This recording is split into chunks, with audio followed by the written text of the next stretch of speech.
So we appreciate all of your coming here today, and I'm not going to give a major introduction to what we're doing. We're just going to jump in, but very happy to lead off with our founder, Mike Moore, who pulled IIEP together and was thinking about your work doing that back in fall of 2006 and finally getting underway the next year. So I'm really looking forward to your reflections.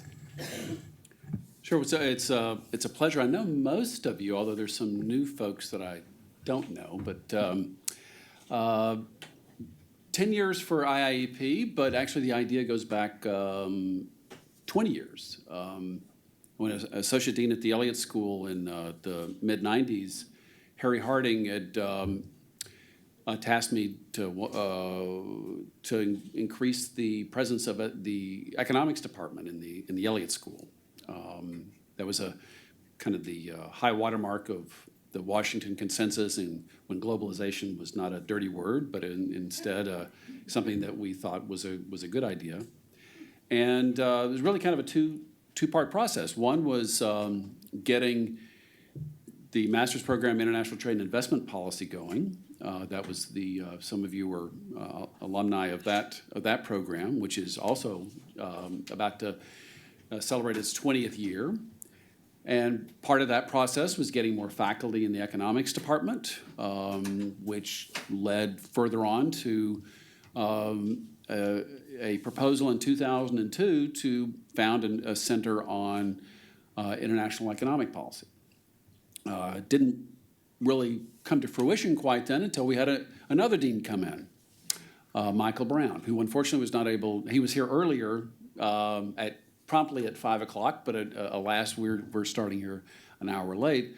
But Michael Brown wanted to start new research institutes here at GW, and I said, I've got an idea. We'll do IIEP, a natural for this location.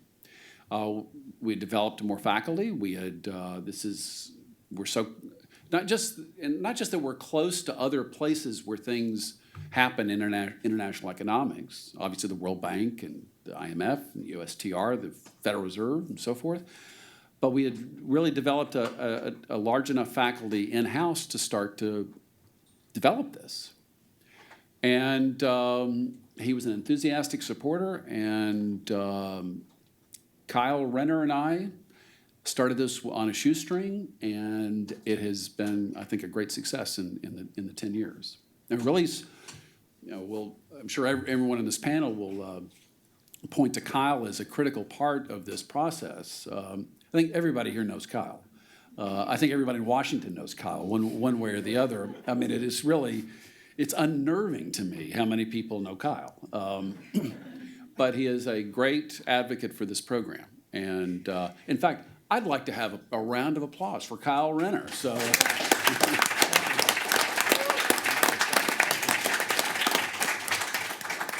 because without Kyle, you've just got clueless academics running this place, and that is a recipe for disaster.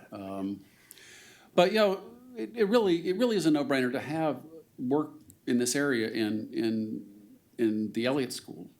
We reach out to primarily the economics department, but there are other people in political science and in the business school and other public School of Public Health.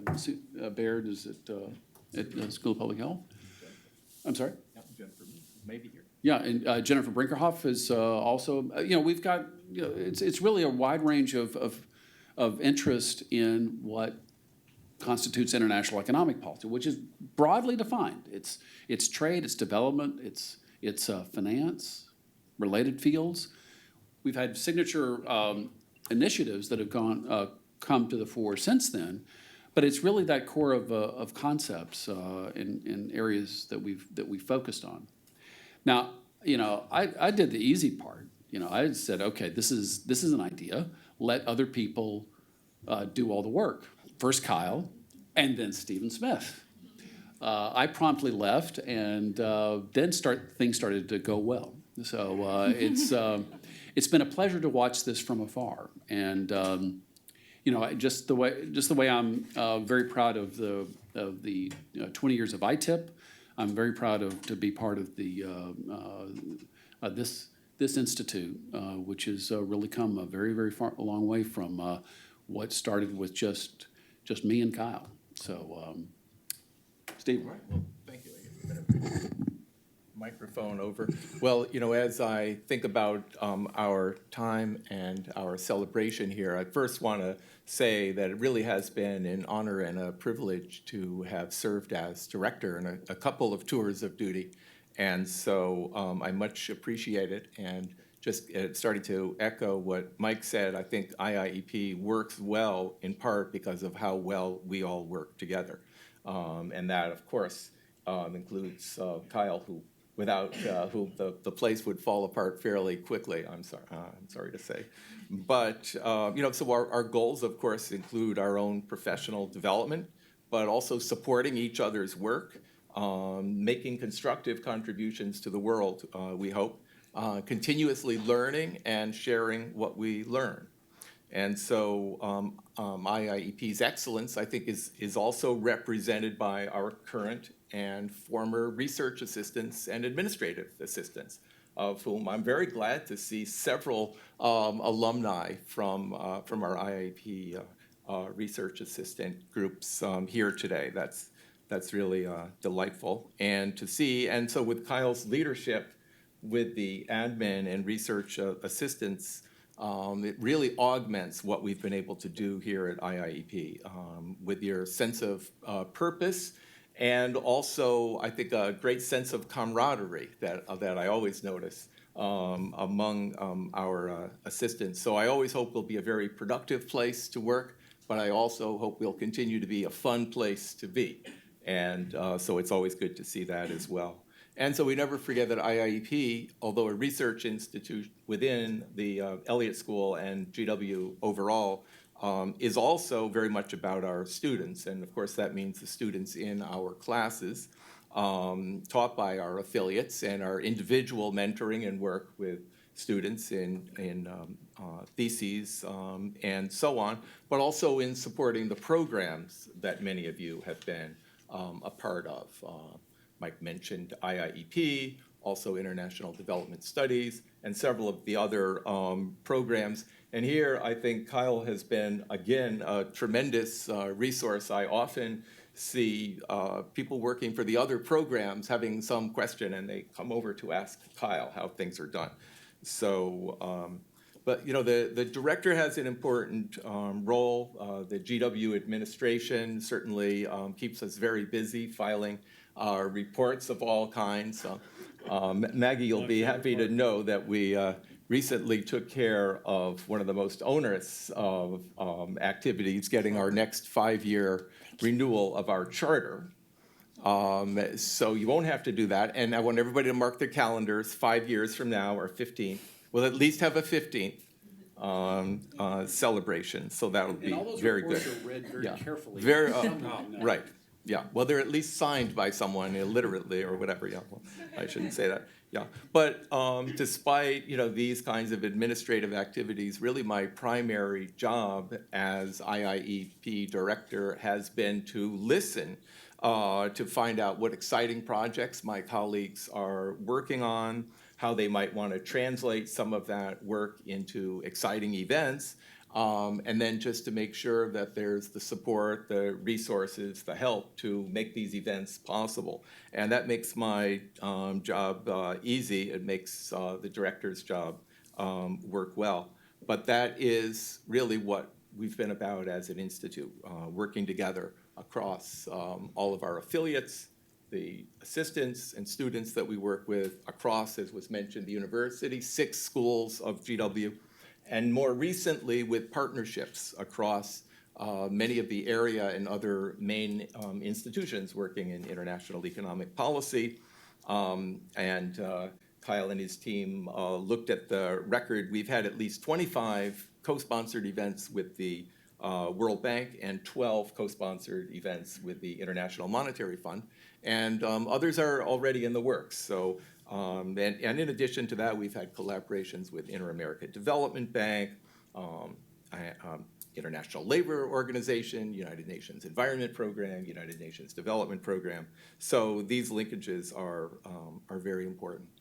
And another thing I think is that we don't have to try to say we have a unique point of view or we have a different point of view. We're evidence-based. So this didn't used to be, and I hope it still is not, that radical an idea, but we're evidence-based.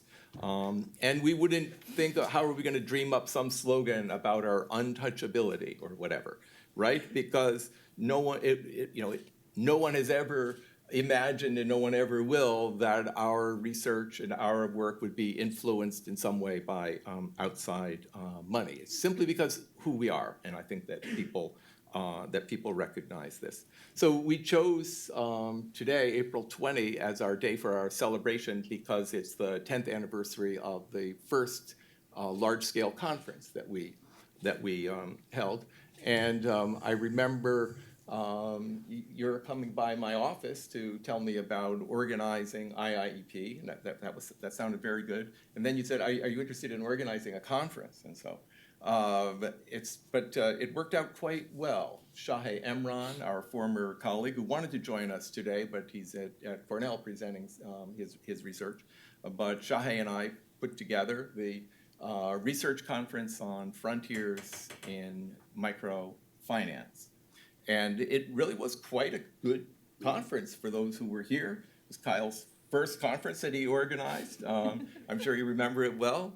And we had 6 full-length presentations, about an hour for each paper. And I went back and looked at it, and a combination of the presenters and the co-authors of those papers, really it was most of the leading scholars working at that time in economics of microfinance. And you can go back and look at it and see that several of those papers really made a big difference. It was also a conference in which a couple of the presenters, Dean Carlin and Jonathan Zinman in particular, gave a presentation using a randomized control trial method, which was just coming out as an approach in development. It was in 2004 that the paper by Ted Miguel and Michael Tramer came out on deworming. And so we were really right at the forefront there, both in terms of the topics and in terms of the methods. So looking ahead, RCTs will continue, I think, to be extremely important. Many of our students are working in one way or another on randomized control trials. Looking ahead, perhaps a new method that we hear more and more being used will be big data and machine learning. And so no tooting of horn here because I'm not working in this area. I am on RCTs. But Sendil Mulanathan is working on a book on this subject, and so I think that's something to look at. In terms of topics, things are a little bit better in terms of finance than they were 10 years ago when we did microfinance, but it's quite obvious, I think, to most of us at least, that one of the big problems now facing the developing world for the foreseeable future will be the negative impacts of climate change. So Mike was mentioning our 4 signature initiatives. As probably all of you know, one has been economics of adaptation to climate change in developing countries. This is going to be a very tough issue going forward. One plug, June 9, please join us for a symposium on financing resilience and adaptation. And another big challenge on the international trade side, when our institute began, international trade was expanding rapidly. Now it has leveled off, and I believe it looks like the numbers show decline. One of the other events one of the several events we held this week, was it 7 events or 8 events? 7 events this week. 7 events this week. So one, we were co-sponsor with the Growth Dialogue. I saw Danny before, and perhaps he had to go, but it was called Growth Strategies in a Deglobalizing World. So there you had it. But one of the speakers was Sri Mulyani Indrawati, who's the Minister of Finance of Indonesia. And she told me that people now tell her, well, if the United States, the great superpower, the great economic colossus of the world, is afraid of globalization, why should we in Indonesia have an outward-looking stance? So I think that just shows something about what we may be up against. But IIEP will also face challenges ahead, but we have a great deal to build upon here, starting with what Mike has done and the structure that Kyle has always created for us here. So despite all that what we have accomplished, I think that in some way we're just getting started. So with that, I will pass the microphone. I guess you have one if it works. We had a problem with it before, to my successor from my first round, James Foster. Thanks a lot, Stephen. Well, you know, it's all nepotistic. Stephen brought me to GW. We were students together in the old days at Cornell, met at a conference, and he said, you know, we've got this institute, we've got lots of things happening. And I said, okay. So came over here and was interviewed by Mike. And yeah, Mike, you showed me around and marketed everything so effectively to me. It was really great accepting the offer and coming here. And I feel a bit like a newbie, although you're even more newbie-ish. But it's been really fabulous to have, you know, I was in an economics department for forever. And coming here, it was sort of a little economics department away from the economics department. So economics folks, unlike here, where people are actually a little bit more willing to talk about everything, but in most departments, they're pretty narrow. And so part of the reason why I came over here is that I felt I could talk about policy, I could talk about, you know, hardcore mathematics stuff, which I'm interested in as well, but the whole thing could be mixed up, and it'd be lots of fun. So that's the reason why I thought this would be a great place to come, and indeed, that has proved to be the case. My own work is a strange mix of axiomatics, of mathematics, of measurement, of policy, all mixed up.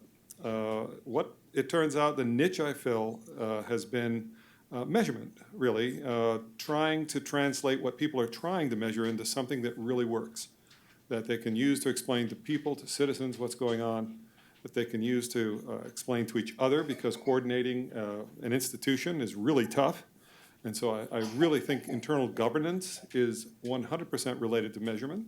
And I've seen more and more proposal of this sort recently about the link between governance and good measurement and information flows within organizations. I think that is a great area for merging two of our initiatives, one on ultra poverty, of course, and one on global governance.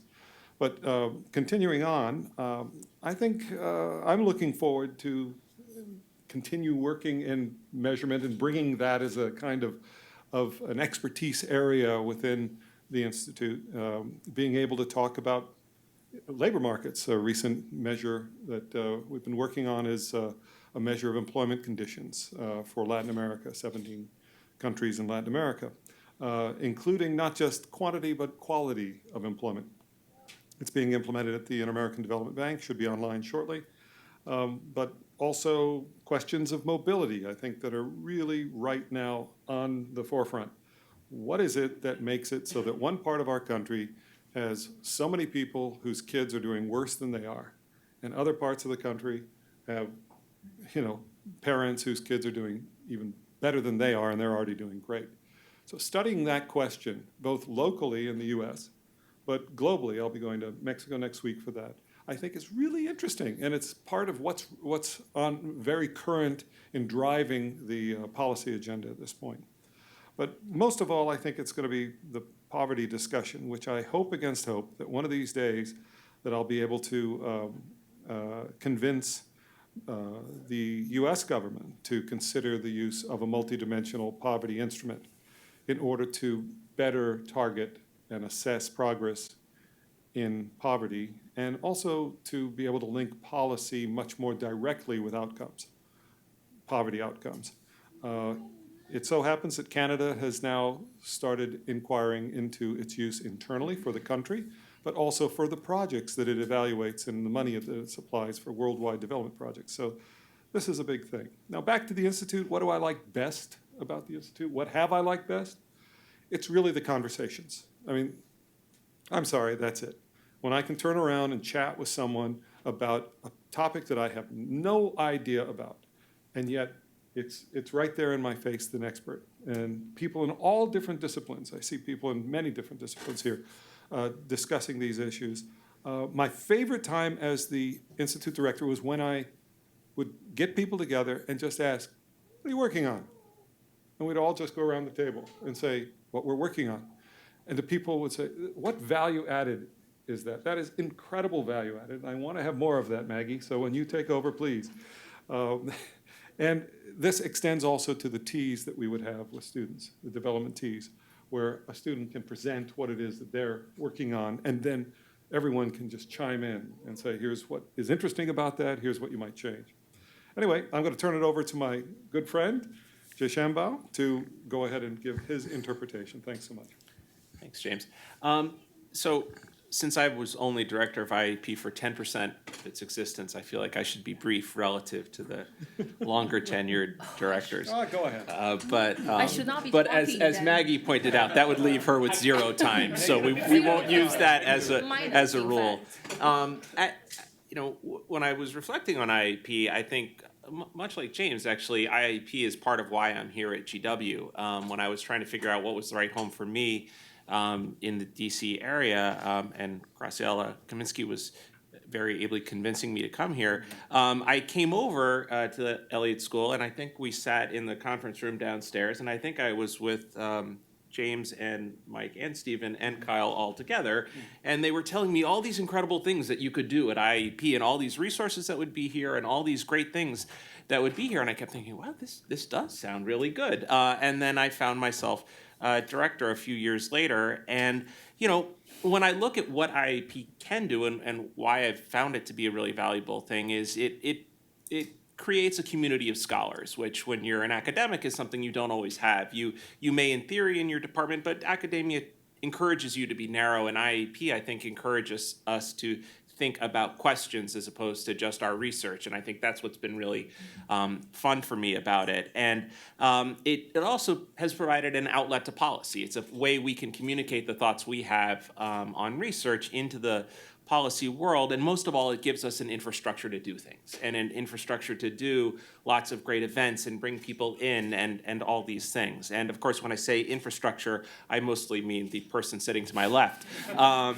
And so that was one of the fascinating things becoming director was realizing that at the time IIEP only really had one employee, right? I never really counted myself because I had another job too. I was a professor and I had lots of other things I was doing, and then there was Kyle. And there were all these things taking place. And at first I couldn't quite understand. I knew Kyle was an effective person, but I couldn't quite understand how many things were taking place since there was only one person working at IIEP as far as I knew. And then I realized that the bulk of Kyle's time in many ways was spent managing an army of students who and faculty who were doing an amazing number of things. And it's actually one of the things I've liked most about IIEP is this incredible opportunity it provides to a lot of students to get so many things done and become this infrastructure for so much interesting work and events and research, either as research assistants or as program assistants or as people who are running the social media or as people who are learning how to do billing or all sorts of things. And the amount of work that the students are doing behind the scenes to make this institute actually able to do the things it does has been something really fun to be involved with. But again, as I said, I think in many ways at the end of the day, then what IIEP has been able to do is provide an intellectual home for us and to stretch us out of our silos and encourage us to think about bigger questions, whether it's taking functional areas and making us think about them in regional terms or vice versa, getting us into rooms where we talk about what we're working on with people from different parts of the university, different schools, different departments has been a lot of fun. And so I just want to mostly thank Kyle for keeping me afloat when I was doing the job, but also Mike for getting it started, and Stephen and James for continuing it on to me very briefly, and to Maggie for where she's coming. I think I was supposed to also say something about what IIEP is doing in the world right now. I think to me, looking at what we see in the world right now, I think the euphemism I understand this week at the fund meetings is supposed to be inward-looking policies, is our polite way of saying what countries are thinking about. And I won't talk too much about that since we have other trade economists on the panel, and there's obviously a ton of interesting things going on in development as well that James and Stephen talked about. But in my lane of macro international finance, I like to think, we broke the world in some sense in our field with the financial crisis to cause a lot of the problems that are showing up elsewhere. But it's one of the reasons I think the work that can happen at IIEP is so important, whether it's on the one hand of dealing with the fallout of what happened from the financial crisis and where it's taking us in terms of trade policy or things like that, but also just thinking about the policy questions that come out of how do governments want to deal with a big, messy international global financial system, whether it's China figuring out to what extent it wants to control capital flows versus encourage capital flows, or whether it's kind of the greatest act of policy hubris ever, creating a common currency across a bunch of countries that don't necessarily like each other. And as we watch those countries try to figure out if they want to stay in or get out of that great experiment. Talking about the United States? Yeah. I think we're mostly in still. And how we want to deal with those questions of money flowing across borders and how much the government wants to be involved in that and how much it wants to be involved in controlling the price of that and the crises that can come out of all these things. They're topics I've been working on for a couple decades, and I still find them fascinating, and I feel like IIEP plays a really helpful role in getting these things into more interesting discussions and more interesting places. So, turn it over for Colin. Right. I first want to say that I appreciate the very kind words, but the simple reality is that I think that after about 10 years, we are currently the leading academic research institute in the DC area and one of the top academic research institutes in the country. And that's not me, that's our staff and our faculty. And the reason for that is the quality of the people, their heart for the work that they do, and the care that they show for each other. So, not to beat a dead horse, but the collegiality that is exhibited amongst the faculty and staff here is what makes IIEP special. It's what makes everything tick. So when I was thinking about IIEP's 10 years, I was thinking about what has changed and what has stayed the same. And so certainly I would say that the first comment I made is something that's stayed the same. The quality of our people has been great and has continued to stay that way. And partly I think that's because of the environment that's produced within the Institute, the desire to incorporate and be inclusive with the work that we do. And that attracts people who share that mindset and who also want to see what they can do to improve the work of their colleagues.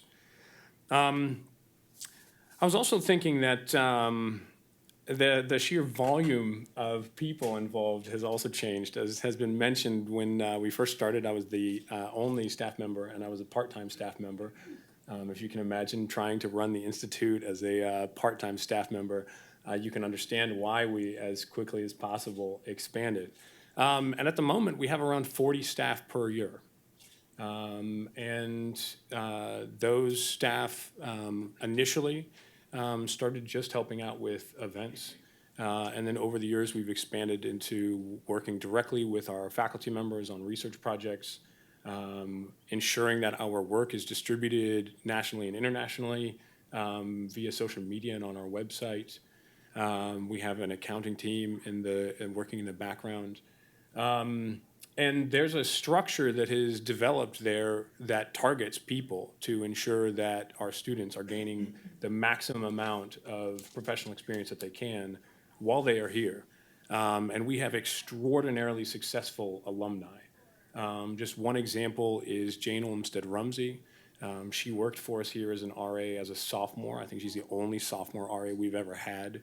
She then worked the next year while still working for us as a research assistant at the Federal Reserve. She then worked the subsequent years, while again still working for us as a research assistant at the World Bank. That led to short-term consultancy immediately upon her graduation. Then she went to work for the Fed as a research assistant. She's now in one of the top PhD economics programs in the country.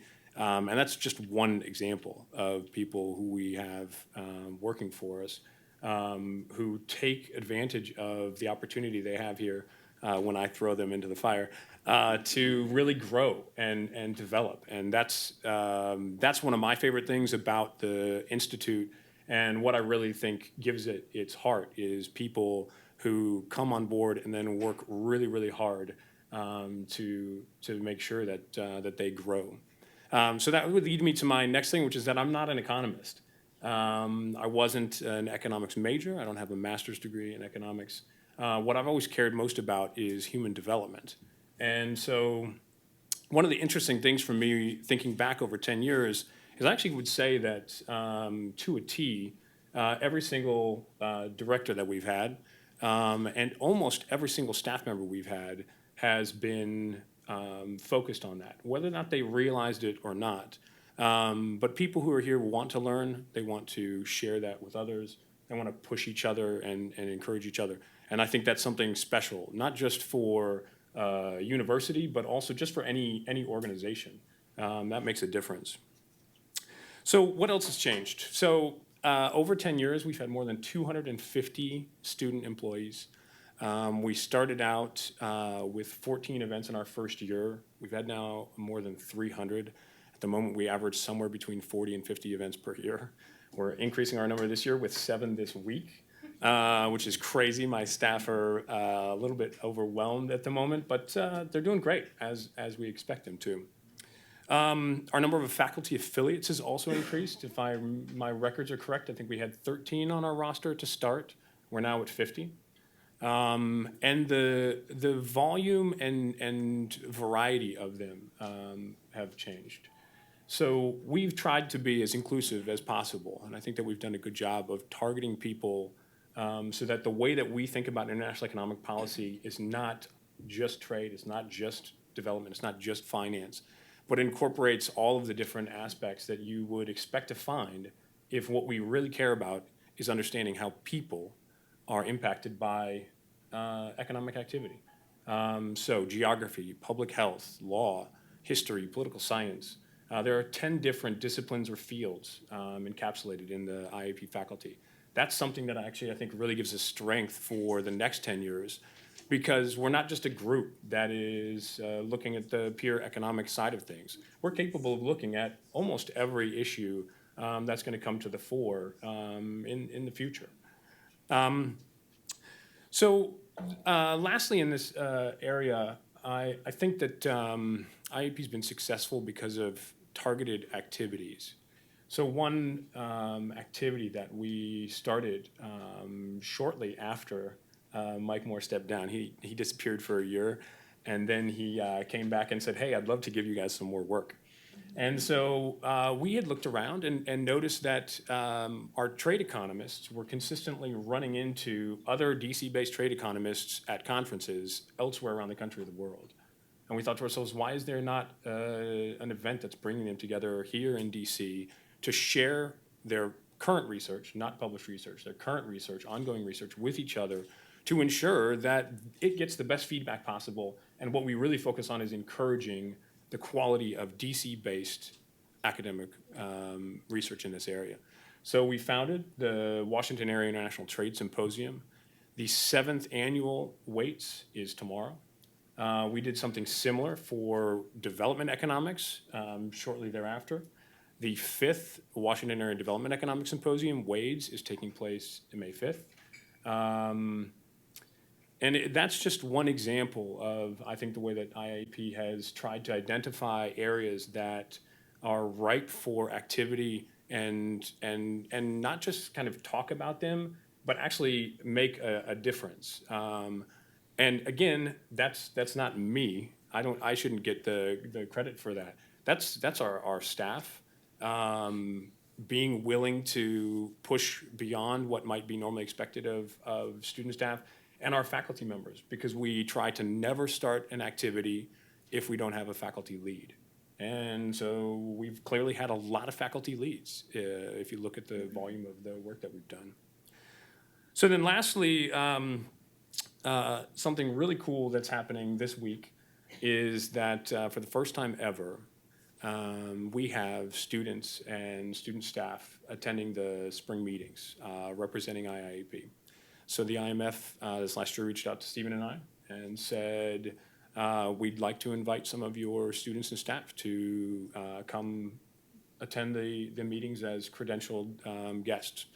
And again, I think that's just another example of the way that our partnerships, at least in this sense locally, but with a leading multilateral economic institution, have translated into huge benefits for the university community. I've gotten pictures and tweets and messages from these students over the last couple of days, and in fact, we're just into the heart of the meetings now, so I'm sure it's only going to get better, describing how great of an experience it has been to be able to go pretty much anywhere they want and attend any meeting they want and introduce themselves to anyone they want in that time frame. So then just very quickly, what am I excited about in terms of economic policy moving forward? There's 3 areas. The first is women's economic empowerment. I have hired more women to work with the Institute than men, and by a significant majority.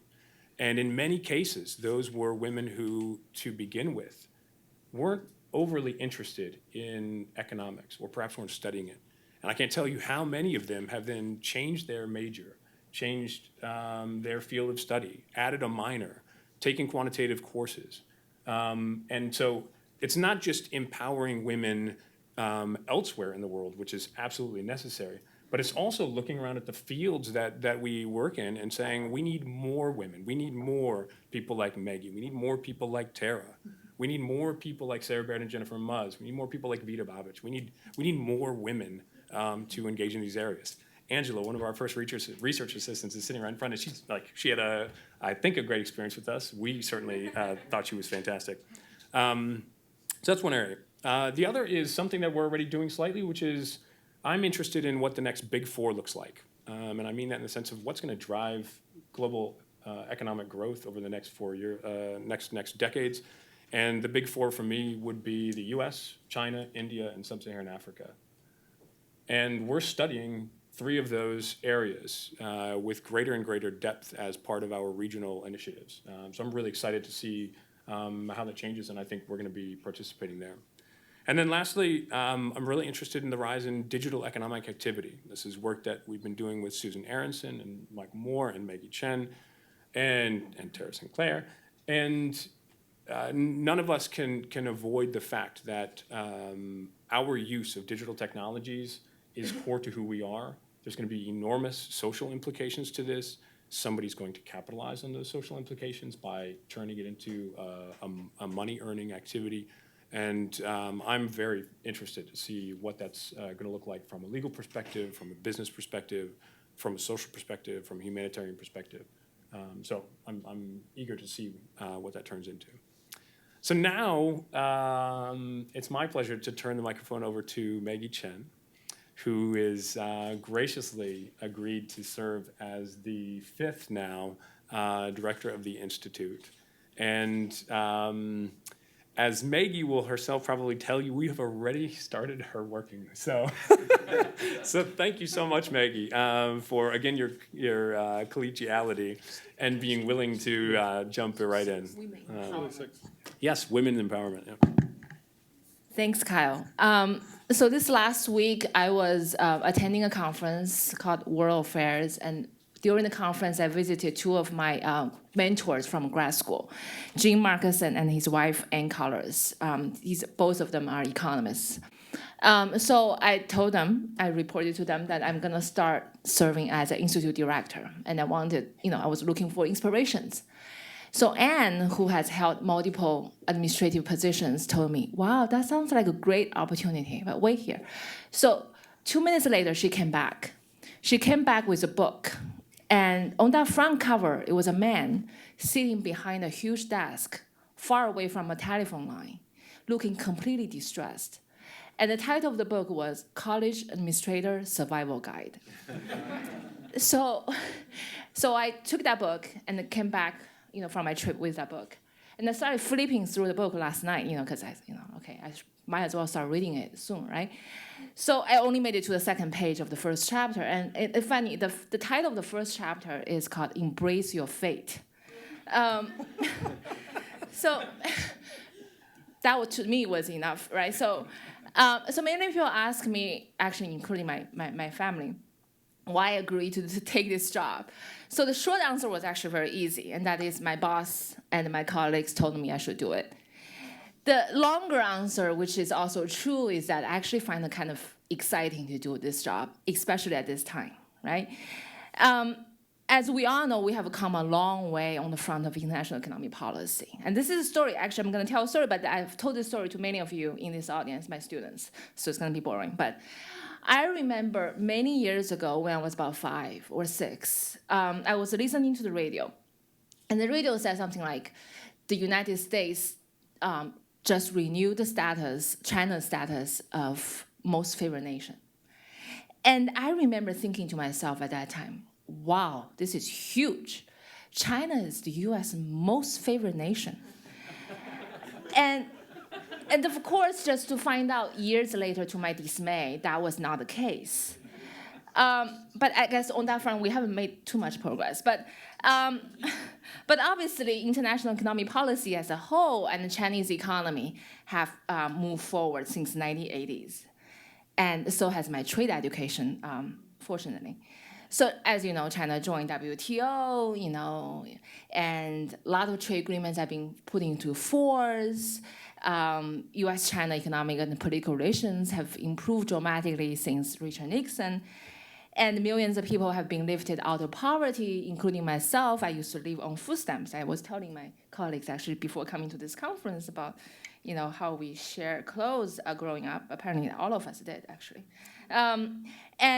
and a lot of accomplishments have been made on many fronts, including climate change, urbanization, and in fact, these are some of our key initiatives in IIEP, which include global economic governance, poverty alleviation, U.S.-China economic relations, and adaptation to climate change. But in the last couple of years, though, we have been seeing a reversal of the progresses we have made, right? As you all know, as income inequality has risen substantially in developed and developing countries, a lot of people are, looking for causes. In fact, they are blaming, the issues, the external issues, foreign issues like trade and immigration. So we're seeing a reversal and regression of economic integration, like Brexit, like exiting TPP, revisiting NAFTA. And we're seeing this growing division between not so much about the left and the right anymore. It's more about the so-called globalism versus nationalism or even localism, right? And the momentum we have built on climate change cooperation, in fact, is also at risk. So many of us would probably say it's actually very chaotic, time. For international economic policy. But in my view, this is actually kind of make it exciting, the chaoses and the uncertainties, right? That's why I have my job, I think, So I think actually underscores the importance for our work, for continuing pushing on all the fronts that we have been working on.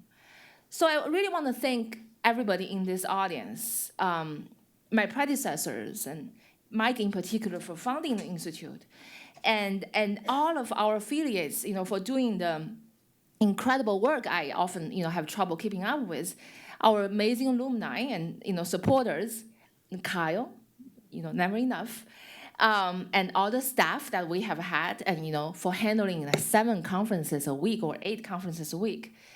And last but not least, even though they're not here, our bosses, right, and our supporters, I always, for appreciating and supporting the value of our work.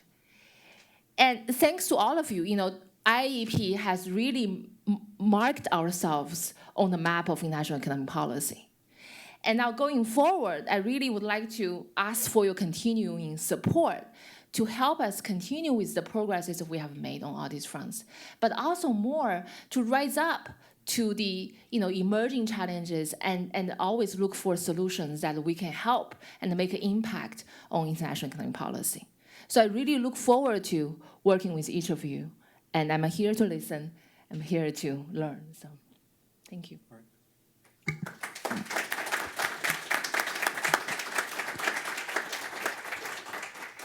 So I think we have about 4 minutes between you and the food and beer and wine.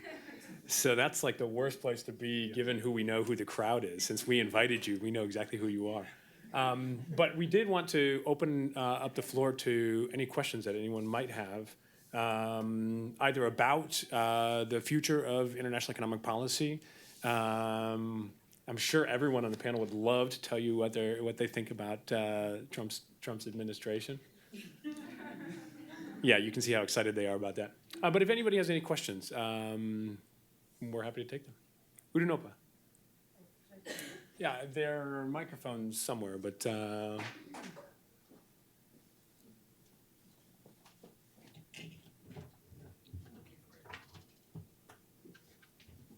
can always use one of these. Jack, come up here and hold Come it. on up. I think this should have. That's fine. Yeah, Sure. go ahead and project. Yeah, it's fine. So congratulations to 10th year anniversary, and it was wonderful hearing about all the successes. I'm interested in hearing about challenges encountered, especially when starting IIEP, and problems encountered and major lessons learned over the past 10 years from all your perspectives in a nutshell. Mike? Well, the challenges of starting an institution of any type is quite different than continuing it, because you got a blank slate. There are no ways that you've ever done things. You can set your own priorities. You don't have to see if it's consistent with precedent. You just make it up as you go along, and that is a great place to be in, because you really set the rules of the road. I think with IIEP it was particularly easy because the issues that were important then in terms of study, I think, continue to be important now. So the broad agenda was pretty clear. I mean, 10 years ago, I was absolutely certain that Donald Trump would be president someday. So, no, I'm joking, but really, I mean, in some ways, one of the greatest challenges is trying to rethink the way we discuss issues, the way we communicate research in a world where the skepticism is far, far deeper. And part of the reason that there's more skepticism is, I think, this is a personal opinion, is that economists have not been great about talking about the downsides of globalization along with the upsides.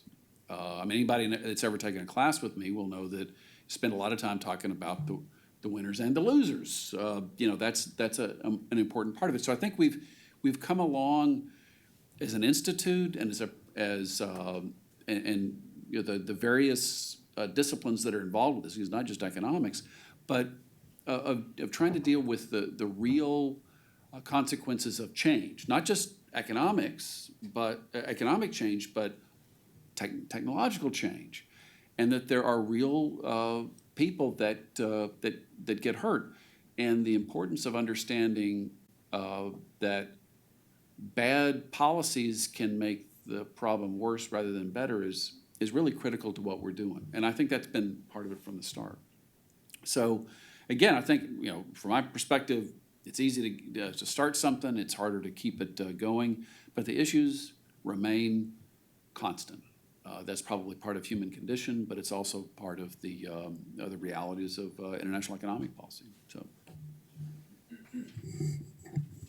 Certainly your question had something to do with challenges for IIEP, And like any other institution that has, as you can see, very high ambitions and goals in terms of what we want to achieve, resources are a constraint.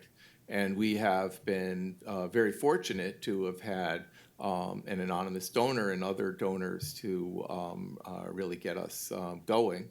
But one thing that everyone can help with your connections and your knowledge and your resources in terms of who is out there and so on, we can certainly use more financial support. All of the things that we do costs money, and we have to always look at that as well, especially when you run 7 events in 1 week. So that is an important part of the job of the director, but it is also very helpful to have a supportive community that's also looking after us. I guess I would just add one thing there, which is, from my perspective, staying in front of my staff. So we have people who work well and very hard. And so growing a research institute from 1 part-time staff member to 40+ staff members per year, putting in place systems that will actually function so that business can move forward without having to wait for somebody to get back to you on something. Empowering our staff members to do good work, and then making sure that we're responding appropriately and in time. Otherwise, I guess the only other thing that immediately springs to mind is, I think the quality of our work has always been good, but we've expanded so much that there's always the question of, when you take on a new initiative, how do you ensure that nothing that you're currently doing falls by the wayside or reduces its quality at the expense of adding something new? So that's always a challenge. So we have time for maybe one more question. Carmel, if you would wait for the microphone, please. Question. A plea rather than a question. Often education is an investment, and I believe it should be considered an economic policy to the extent that it is an investment. And there has been a large movement internationally of students and teachers that have redistributed educational outcomes across the world during the last 50 years. And I think that's going to be a really important aspect of either globalization or non-globalization, whichever happens. And I just wanted to urge that we think more explicitly about the role of higher education, especially in the future of the international economy.